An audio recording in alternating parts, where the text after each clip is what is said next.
Halo semuanya, jumpa lagi dengan Ami. Hari ini saya mau mereview V250 Avantgarde Line NIK 2023, tapi ada perubahan di dalamnya. Nah, perubahan di dalamnya ini cukup signifikan ya, karena Mercedes-Benz bekerja sama dengan Lombardi untuk kelihatan mobil ini menjadi lebih mewah dan nyaman untuk dikendarai. Oke, mobil ini memiliki kapasitas mesin 2000 cc dengan konfigurasi mesin inline atau 4 garis dan horsepower 211. Kita lihat ke bagian saya. Untuk teknologi lampu yang digunakan adalah LED Intelligence Light System. Dan untuk velgnya, dia menggunakan 19 in dengan model 5 Twin Sport Like Alloy Wheels. Dan di sini ada painted black, jadi ada pemanis warna hitam di kisi-kisi bannya. Dia sudah elektrik. Dan untuk V250, apabila Anda ingin mengisi bensin, Anda tetap harus membuka pintu yang di sebelah kiri. Karena, nah, untuk isi bensinnya dia ada di sebelah sini. Lo agak maju dong, lo. Emang lo kelihatan? Ulang-ulang. Untuk lampu dari V250 Avantgarde ini, teknologi yang digunakan adalah LED Intelligent Light System. Dan untuk bumpernya dia sudah ada chrome begini ya, jadi kelihatannya manis banget. Dan lambang Mercedes-Benz besar di tengahnya. Di sana biasanya ada sensor-sensor keselamatan untuk kendaraan ini. Nah, untuk velg, dia menggunakan velg ukuran 19 inch dengan model 5 Twin Spoke Light Alloy Wheels, di mana di antara-antara kisinya juga berwarna hitam, jadi menambah manis velg ini dan kelihatan lebih sporty. Nah, untuk mobil V250 Avantgarde, untuk mengisi bensin, tangki bensinnya itu ada di sebelah sini. Jadi Anda tetap harus membuka pintu yang di sebelah kiri.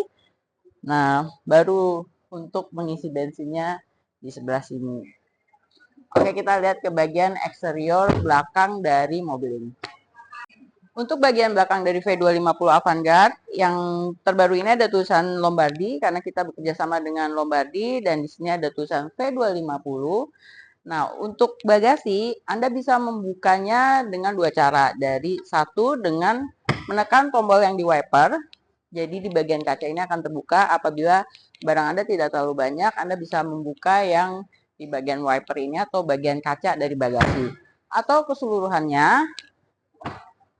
Nah, jadi bisa membuka keseluruhan bagasi ini. Mobil ini juga sudah dilengkapi dengan Easy Pack Tailgate. Jadi memudahkan Anda dalam membuka dan menutup bagasi. Oke, kita lihat ke bagian dalam, kerjasama apa aja sih antara Mercedes-Benz dengan Lombardi yang membuat mobil ini semakin nyaman untuk dikendarai. Yuk kita lihat ke dalam. Tada!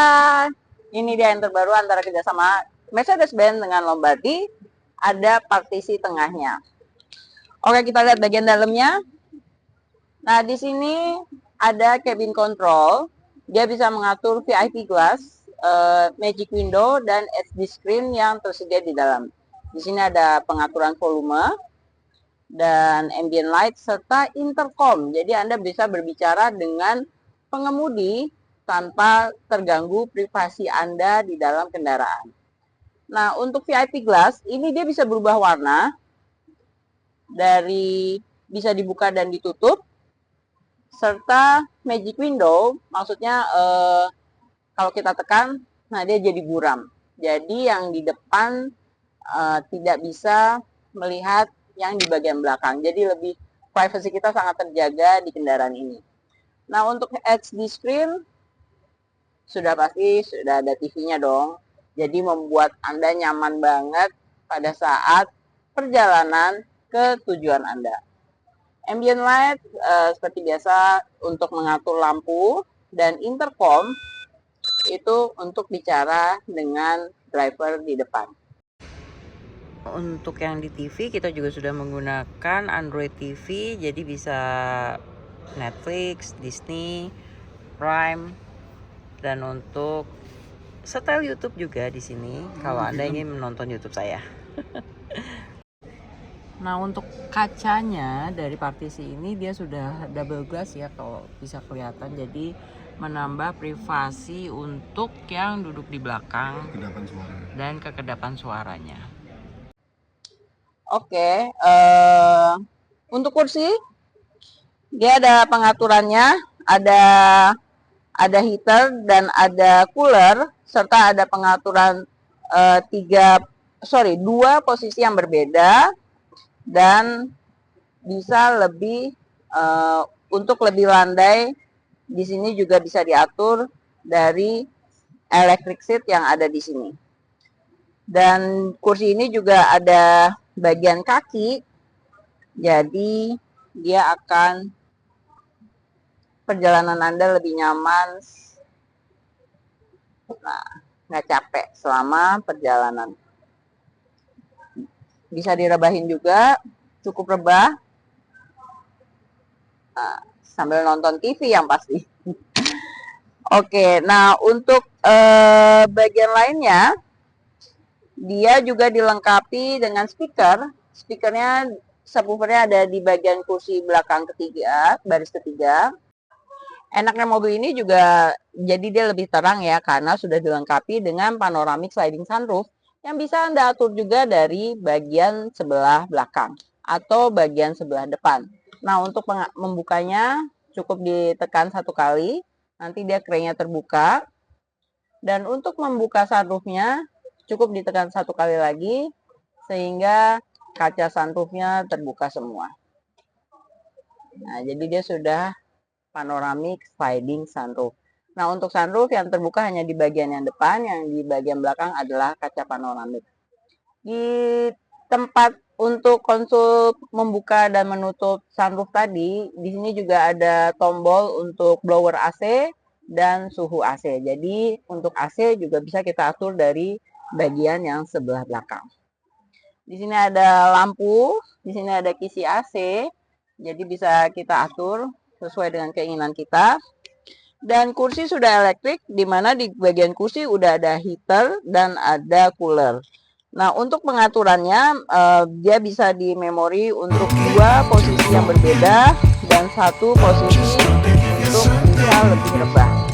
Nah, rebahnya enak banget ya, karena ini membuat Anda semakin nyaman juga selama perjalanan, karena dia bisa naik semua hingga yang di bagian bentuk. Jadi rebahannya sangat maksimal dan dilengkapi juga dengan bantal. Jadi enak banget. Nah, kita jalan.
Oke, untuk di bagian sini juga ada USB port untuk tipe yang Type-C dan yang besar.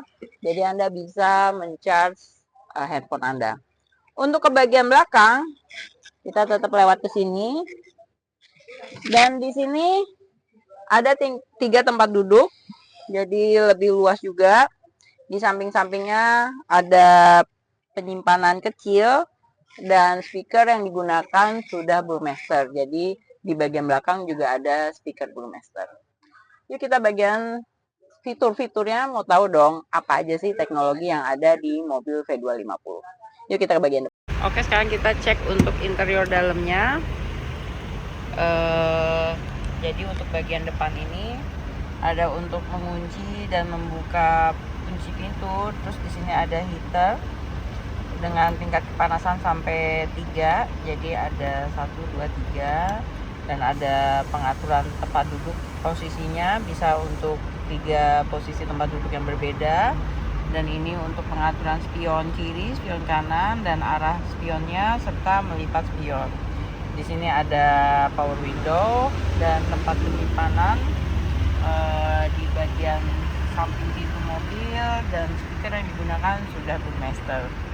Nah untuk kursi, walaupun sini ada untuk recliningnya, tapi di sininya udah mepet banget ya, karena ada partisi yang di bagian belakang kursi driver, jadi dia tidak bisa terlalu mundur hingga ke belakang, apalagi untuk reclining. Baiklah, sekarang saya akan menjelaskan mengenai layar MBUX yang ada di tengah. Nah, layar MBUX-nya Gen 1.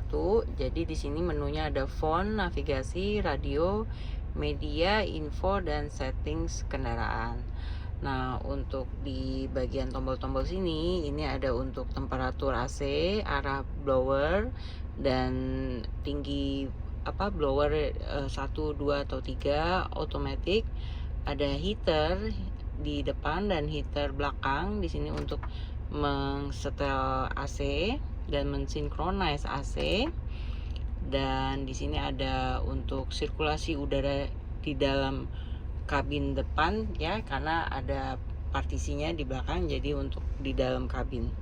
Di sini ada telepon, navigasi, radio, dan media. Serta di sini juga ada untuk pengaturan settings kendaraan, lampu, dan sistem lampu ini untuk ambient lights, exterior light, interior lights, dan surround lighting. Serta sistem di sini ada display, controls, dan ada voice assistance. Karena di sini masih menggunakan voice command juga. Ada hazard, dan di sini ada dynamic select. Nah, untuk di tengah ini masih menggunakan trackpad. Jadi bisa disetting juga dari sini. Di sini ada dynamic select, ada 3 cara berkendara di sini, yaitu manual, comfort, dan sport. Jadi dia hanya ada 3 untuk cara berkendaranya. Ini untuk objek apabila kita sedang parkir, supaya tidak bunyi-bunyi terus alarmnya. Ini untuk membuka sliding pintu di sebelah kiri dan membuka sliding pintu di sebelah kanan yang di belakang. Ini untuk mematikan sistem atau display off di layar MBUX. Serta yang ini untuk sirkulasi udara atau auto pada saat kendaraan berhenti. Jadi kalau misalnya dia tetap mau idle, bisa ditekan yang ini. Untuk kisi-kisi AC, dia sudah yang model turbin. Nah, untuk trackpad multifunction steer, trackpad yang di sini tidak bisa mengatur untuk layar MBUX yang di tengah. Jadi ini hanya untuk voice command. Di sini ada home, dan untuk lebih mengatur ke bagian yang ada di depan pengendara. Bisa diatur juga dari sini. Nah, ini petunjuknya turun ke atas dan ke bawahnya. Jadi dia lebih mengatur untuk yang di depan pengendara atau di instrument cluster. Ini ada back. Jadi semua diatur dari sebelah kiri ini. Jadi untuk mengatur ini ya, yang di depan pengendara, bukan mengatur MBUX yang di tengah.